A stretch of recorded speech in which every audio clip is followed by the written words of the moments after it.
Ақтау маңында ұшақ құлады. Бакуден Грозныйға бет алған тұрақты ұшақ Ақтау қаласына жақын жерде апатқа ұшырады. Бортта 67 жолаушы және 5 экипаж мүшесі болған деседі. Олардың жағдайлары қалай? Апатты жағдайда қонған ұшақ неден құлауы мүмкін? Қайнатасы мәжіліс депутаты, күйеу баласы министр. Биыл ғана қызметіне кіріскен жас министр Жаслан Мәдиев өзінің тағайындалуына қайнатамның еш септігі тиген жоқ депті. Мәжіліс депутаттары сайлаған цифрлық даму министрінің бұл сөзі қаншалықты шындыққа жанасады? Үкімет жұмыссыз қалуы мүмкін. Осылай деп әзілдеген үкімет басшысы Олжас Бектенов жасанды интеллекттің құдіретіне таңғалысын жасырмады. Цифрлық даму министрінің жыл соңындағы отырысы қалай өтті, қандай мәселелер айтылды? Жаңа жылда тағыда интернет өше ме? Цифрлық даму министрі аталған жайтқа жауап беріпті. Жыл соңында қорғаныс министрі әскерден қайтқан сарбаздардың қоштасу бейнеролигін жариялады. Қанша сарбаз бен әскеридің сыйластығын көрсетсе де, халық неге видеоға сенбей жатыр? Айтпақшы, бір шендінің баласы әкесінің әскерге бармай қалай алып қалғанын әлеуметтік желісіне жариялапты. Сонда шенді шекпендінің балалары әскерге бармайтын заң бар ма?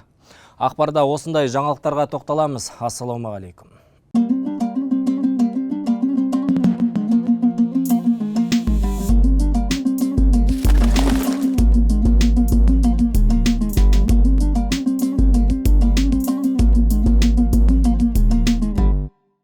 Жыл аяқталар кезде төтенше оқиғалар елімізде болмасын деп тілеп жүредік.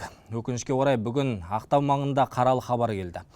Ақтау жанында адам тасымалдайтын ұшақ құлады. Құлаған ұшақ Әзербайжан еліне тиесілі екен. Бакудан Грозныйға бет алған тұрақты ұшақ Ақтау қаласына жақын жерде құлаған. Ауруханаға жеткізілген 11 адамның жағдайы ауыр. Қазір олар реанимацияда жатыр. Жалпы апат орнынан 29 адам жеткізілген. Облыстық балалар ауруханасына 11 және 16 жастағы 2 бала түсті. Оларға шұғыл түрде ота жасалыпты. Түрлі ақпарат көздері әуе кемесінде 105 жолаушы мен 5 экипаж мүшесі болған деген ақпаратта тарады. Бұл рейспен Ресейдің Тәжікстан, Қырғызстан азаматтары ұшқан. Жолаушының көбі Әзербайжан азаматтары екен. Қазақстан Республикасы президентінің тапсырмасымен мемлекеттік комиссияда құрылды. Денсаулық сақтау министрі Ақмарал Әлназарова жарылыстан зардап шеккен азаматтарға қазір барлық көмек көрсетіліп жатқандығын мәлімдеді. Апат орнына шұғыл түрде 14 жедел жәрдем бригадасы жетті де республикалық штаб құрылды. Вице-министр оқиға орнына ұшып кетті. Травматолог, нейрохирург мамандардан тұратын санитарлық авиация құрамы жасақталып жөнелтілді.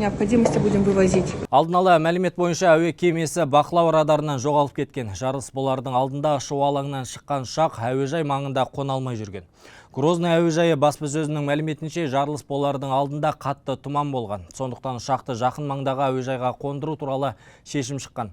Алайда басында Махачкала әуежайы таңдалғанымен кейін Қазақстандағы Ақтау әуежайында қондыру туралы пәрмен түскен. Апаттың орын алуына қалың тұман және құстардың ұшақтың моторына кедергі болуынан туындауы мүмкін. Оқиға орнына төтенше жағдайлар министрлігінің жеке құрамының 52 адамы мен 11 бірлік техникасы ұшақ құлаған жерде жұмыс істеп жатыр. Келген кезде ұшақтың өртеніп жатқаны анықталды. Құтқару бөлімшелері өртті дереу сөндіруге кіріскен. Қазіргі уақытта зардап шеккендер туралы ақпарат анықталып жатыр. Осы оқиғадан кейін Әзербайжан президенті Ресейдегі саммитін тастап еліне оралды.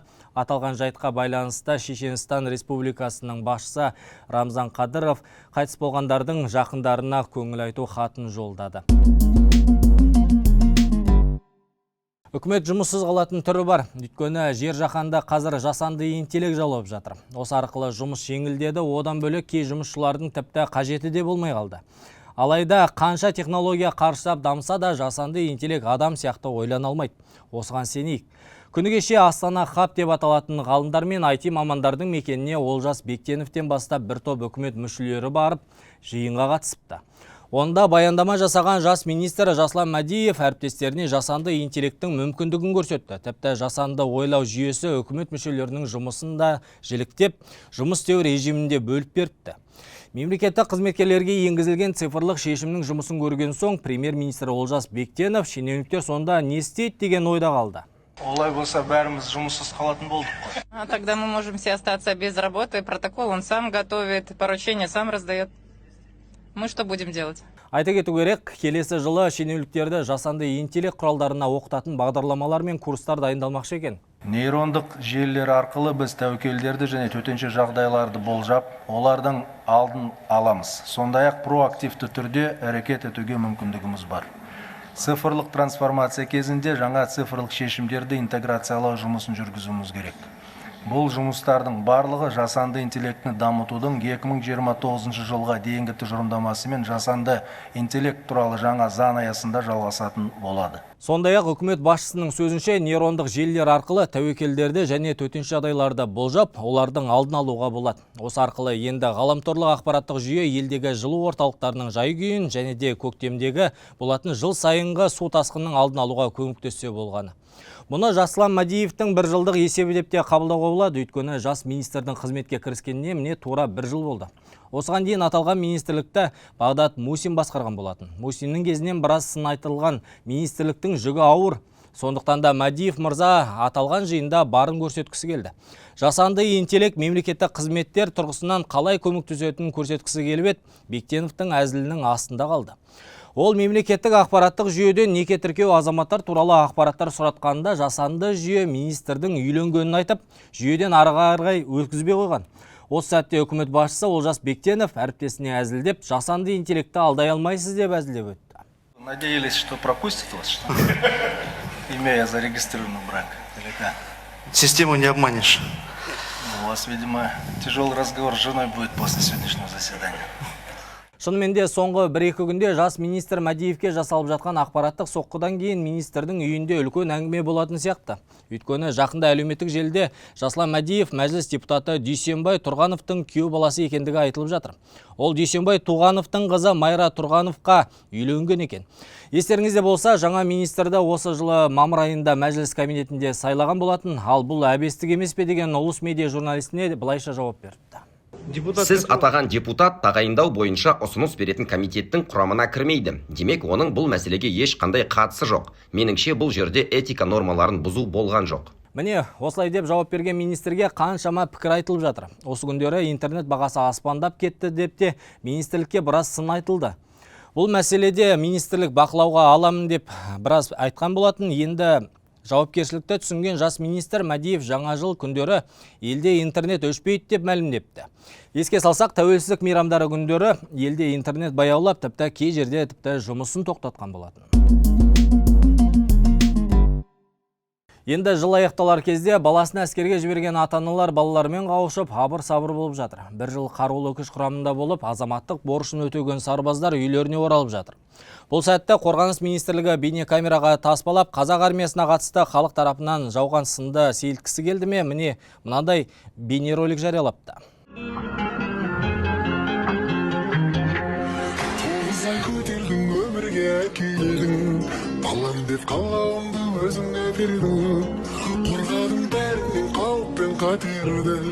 Алайда бұл видеоның астындағы пікірді оқысаңыз, халықтың қарулы күшке деген сенімі қалмағанын көруге болады. Жасандылықты қою керек, сендерге сендіре алмадыңдар деген секілді пікірлер жазғандардың қарасы көп болды. Құрметті көрермен, бұл қазақ жастары қарулы күш сапын толтырмасын деген сөз емес, керісінше жылдар бойы қорғаныс саласына айтылған сынға жөні түзу жауап болса деген ойымыз ғана. Айтпақшы, Қорғаныс министрі Руслан Жақсылықов кеше ғана қосымша тағы бір жұмысқа кірісіпті. Енді ол Қорғаныс министрімен қатар Қазақстанның спорттық және жауынгерлік самбо федерациясының президенті қызметін қатар алып жүретін болды. Федерацияны бұған дейін Айдос Амангелдіұлы басқарған екен.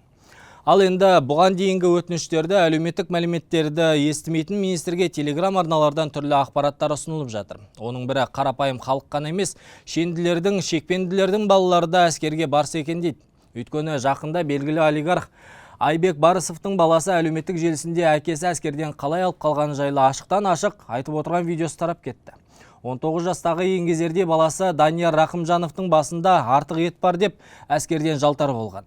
Расскажу вкратце. Мне 15 сентября пришла повестка с армии. Я думал, ладно, херня, разберемся с этим. Но в первый день, когда я вышел на работу 18 сентября, только прилетел с командировки с Таджикистана, мне звонят два военкомата с Астаны и с Алматы. Я не знаю, почему мне с Астаны звонили, хотя я не прописан в Астане, я прописан всегда был в Алмате. И говорят, почему ты не появляешься? Я им объясняю, то, что меня нету, потому что я сейчас не нахожусь в стране. Они в это не поверили и начали охоту за мной. Потому что почему? Потому что я сын Борисова Айбека. Дальше. После этой всей ситуации я объяснил все своей семье. Они мне сказали улететь с Астаны на несколько дней. И чтобы я ни с кем не контактировал, потому что, возможно, мой телефон прослушивали в то время. И я не хотел вообще своих близких, своих друзей вообще вставить в этот большой риск. Потому что они могли бы шантажировать этим мной. И после этого я вернулся в Алмату, потому что мне объяснили то, что эту ситуацию все решили. И я буду негоден до весны по документам. Міне осындай ақпараттар қорғаныс саласына кір келтіріп жатқаны өкінішті-ақ. Ал қарапайым халық болса, бай бағланның балалары да бізбен бірдей әскерге барса деген тілектерін айтып жатыр. Ел іші аман болсын, әскер сапында ынтымақ пен ауызбіршілік болсын деп тілейік.